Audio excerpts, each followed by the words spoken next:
The Galactic Empire had been generous. They'd offered Earth vassalage with only 30% taxation, allowed humans to maintain their government, even permitted limited self-defense forces. All Earth had to do was submit. 17 previous species had accepted similar terms. 3 had refused and been obliterated. High Executor Vornthak expected humanity to be sensible. Instead, he received a simple response from Earth's unified command.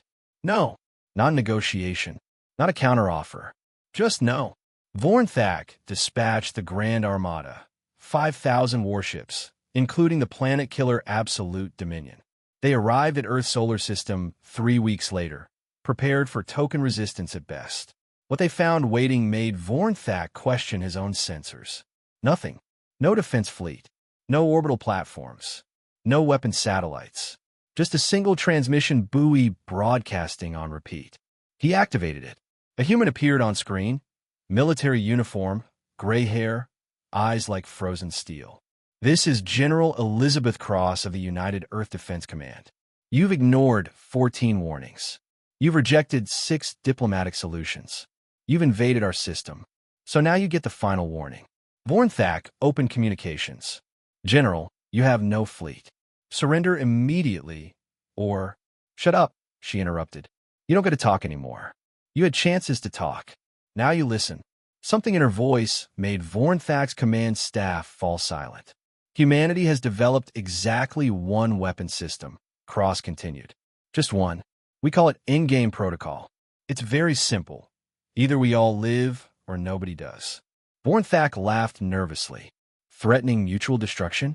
Your planet against our empire? We have 15,000 worlds. I know. We counted. That's why in-game targets all of them. Simultaneously. The tactical display suddenly lit up with new impossible volontaire breted. You'd need thousands of ships, instantaneous communication across the galaxy. We don't use ships, Cross said. 10 years ago, we discovered how to weaponize quantum entanglement. Every Imperial world has been seeded with dormant nanoscale devices. Billions of them. Placed there by automated probes disguised as space debris over the past decade. You never noticed because you weren't looking. She pulled up a schematic. Each device contains a microscopic antimatter charge, too small to detect, but quantum entangled with our command system here at Earth. One signal from us, and they all activate. Simultaneously, every major population center, every industrial complex, every government facility across your entire empire. 15,000 worlds, sterile in minutes. You're bluffing, Vornthak said, but his voice shook. Test me, Cross replied, her expression carved from ice. Fire one shot at Earth, and I send the activation signal. Your empire doesn't just lose, it ceases to exist. Your homeworld, your colonies, your military installations gone. No survivors. No rebuilding. Nothing. She leaned forward. This isn't war, Executor. This is the end of the conversation. You have 2 choices.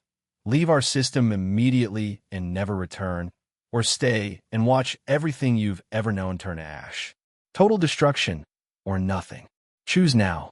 Vornthak looked at his assembled fleet, the most powerful military force in known space. Useless. All of it useless against an enemy who'd placed a gun to the Empire's collective head while everyone was sleeping. You're insane, he whispered. No, Cross said. We're tired. Tired of empires. Tired of ultimatums. Tired of species who think might makes right. So we built something that makes might irrelevant. Now, Executor, are you leaving, or are we all dying together? You have 60 seconds to decide.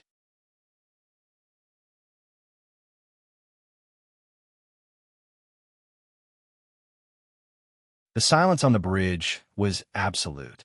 5,000 warships, the pride of the Empire, waiting for orders from a commander who suddenly understood he had no power at all. Helm, Vornthak said quietly, the weight of 15,000 worlds on his shoulders. Plot jump coordinates out of the system. All ships retreat. As the Grand Armada withdrew, Cross watched them go. Her second-in-command spoke quietly. Ma'am, would we really have activated it?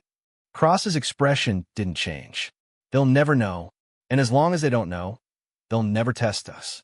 That's how you win a war without fighting.